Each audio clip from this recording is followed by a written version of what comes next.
तो दोस्तों हम आपको बताने वाले हैं कि यूपी स्कॉलरशिप का फॉर्म किस प्रकार से ऑनलाइन करना है। तो यहाँ पे वेबसाइट ओपन करके रखे हैं, देखिए यहाँ पे upscholarship.gov.in वेबसाइट है। इसके बाद सबसे पहले हमें OTR करना होगा। तो OTR करने से पहले दोस्तों आपको बता देते हैं कि अगर आपके घर में दोस्तों किसी के एक ही मोबाइल नंबर आधार में लगा है तो OTR करते समय जो फर्स्ट पे अभी मांगेगा नंबर, आइए हम आगे बढ़ के बताते हैं।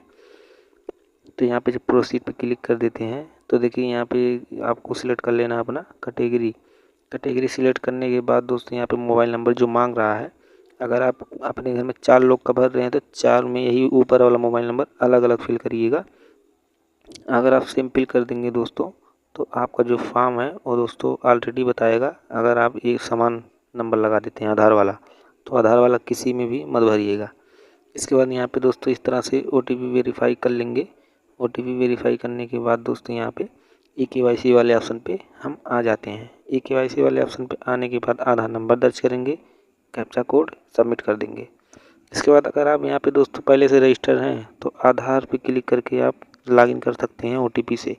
अगर नहीं दोस्तों आप मतलब रजिस्टर हैं तो आपको यहाँ पे नीचे साइन अप का ऑप्शन दिया हुआ है, इस पर हम क्लिक कर देते हैं। इस पर क्लिक करने के बाद दोस्तों आपको OTP प्राप्त होगा आधार नंबर दर्ज करने के बाद। फिर यहाँ पे OTP को फिल करके सबमिट कर देते हैं। सबमिट करने के बाद दोस्तों यहाँ पे इस तरह से हमारे सामने ऑप्शन आएगा, तो अलाउ वाले पे क्लिक कर देते हैं। इसमें कुछ करना नहीं है। तो अलाउ वाले पे क्लिक करने के बाद दोस्तों यहाँ पे डिजिलॉकर से हमारा डिटेल ले लेता है, नेम वगैरह सब कुछ दिखाई देता है। तो आइए देखते हैं, देखिए यहाँ पे नीचे दिखाई दे रहा है। इसके बाद वेरीफाई KYC डिटेल पे हमें क्लिक कर देना है। तो आइए दोस्तों इस पर हम क्लिक कर देते हैं। क्लिक करने के बाद दोस्तों यहाँ पे एक OTP प्राप्त होता है आधार रजिस्टर्ड मोबाइल नंबर पे। तो OTP को दर्ज करके नेक्स्ट कर देते हैं। तो दोस्तों यहाँ पे फाइनल OTR आ गया है। तो यहाँ पे पिता का नाम, माता का नाम, ईमेल ID, फिर कैप्चा कोड को दर्ज करके सबमिट कर देते हैं। इसके बाद हमारे सामने आ जाता है दोस्तों OTR नंबर। तो इसे हम प्रिंट कर लेंगे, कॉपी कर लेंगे, सेव कर लेंगे। दोस्तों भविष्य में जितने फॉर्म फिल करते हैं यूपी स्कॉलरशिप के सभी काम आएंगे। फिर होम पे आ जाते हैं दोस्तों। होम पे आने के बाद यहाँ पे हम स्टूडेंट से आने के बाद यहाँ पे रजिस्टर पे क्लिक कर देते हैं, न्यू रजिस्ट्रेशन पे। न्यू रजिस्ट्रेशन पे आने के बाद हमें देखिए यहाँ पे ये जो दिया हुआ है ये SC ST कैटेगरी के लिए है और जनरल के लिए है। और दोस्तों ये वाला ऑप्शन OBC कैटेगरी के लिए है। ये दोस्तों मैंडेटरी कैटेगरी के लिए है। इसका अर्थ होता है अल्पसंख्यक वर्ग। 11 का करना है तो दोस्तों सेकेंड वाले ऑप्शन से करना होगा। तो OBC का भी सेकेंड वाला होगा और दोस्तों माइनॉरिटी कैटेगरी वाला भी इस तरह से सेकंड वाला ही ऑप्शन होगा। तो दोस्तों मैं OBC वाला करना है तो दोस्तों OBC वाला करने के लिए हम दोस्तों इसी पे क्लिक कर देते हैं, यही जो दिया हुआ है। आइए इस पे क्लिक करते हैं। तो दोस्तों इस पे क्लिक करने के बाद हम OTR नंबर यहाँ पे दर्ज कर देंगे।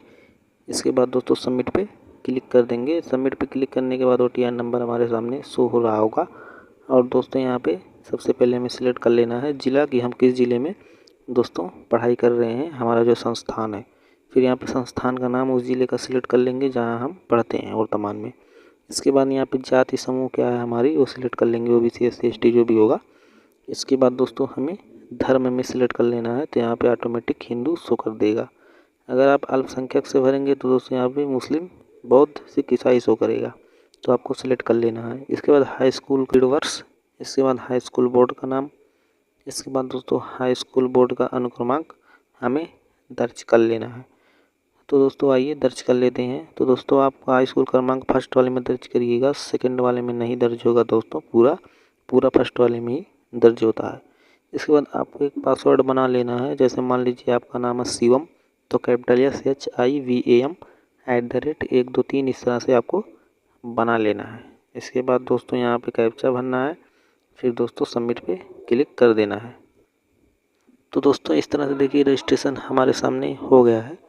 तो दोस्तों रजिस्ट्रेशन होने के बाद हम यहाँ से आपको प्रिंट कर लेंगे। प्रिंट करने के बाद दोस्तों इसको हम दोस्तों कैंडिडेट को देना होता है जो हमारे सामने आते हैं दोस्तों, हमारे दुकान वगैरह जहाँ खोले होंगे या अपना दोस्तों करेंगे तो प्रिंट करके अपने डिवाइस में सेव कर लीजिएगा। दोस्तों इसके बाद यहाँ पे आपको स्टूडेंट पे आके फिर लॉगिन, फिर इस पर क्लिक करना है। इसके बाद सेकंड वाले ऑप्शन पे क्लिक करना है दोस्तों। यहाँ पे पहला 9th 10th है, दूसरा 11th 12th है और तीसरा दोस्तों BA BSc BCom वगैरह के लिए है, UG के लिए है।